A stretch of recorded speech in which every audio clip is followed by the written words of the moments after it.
NCP-SP नेता माजिद मेमन ने बुधवार को दिल्ली विधानसभा चुनाव को लेकर अपनी बात रखी। उन्होंने कहा कि यहां मुख्य मुकाबला आम आदमी पार्टी और बीजेपी के बीच है।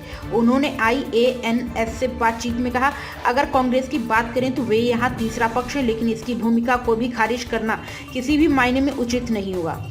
ईवीएम को लेकर भी माजिद मेमन ने कहा कि यह मुद्दा पूरे साल चलता रहता है, लेकिन अगर इस पर व्यापक विचार विमर्श की बात करें तो इसमें कई तरह के पक्ष सामने आ जाते हैं, जिसमें चुनाव आयोग और राजनीतिक दल भी शामिल हैं।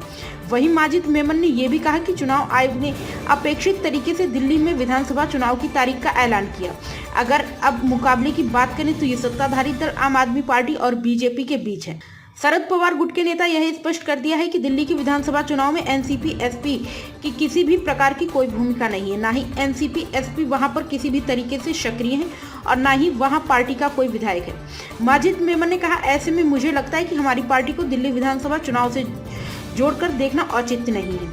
माजिद मेमन ने राजनीतिक दलों में होने वाली अनबन पर कहा कि आमतौर पर किसी भी राजनीतिक दल में ये होता रहता है, लेकिन मुझे लगता है कि ऐसे विषयों को सार्वजनिक न कर आपस में ही सुलझा लेना चाहिए। इसे ज्यादा तूल देने से किसी भी प्रकार का फायदा होने वाला नहीं है।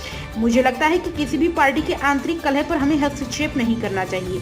इसके अलावा मनमोहन सिंह के निधन को लेकर उन्होंने कहा कि जाहिर सी बात है कि पूर्व प्रधानमंत्री का निधन हुआ तो ऐसी स्थिति में पूरा देश शोक मनाएगा।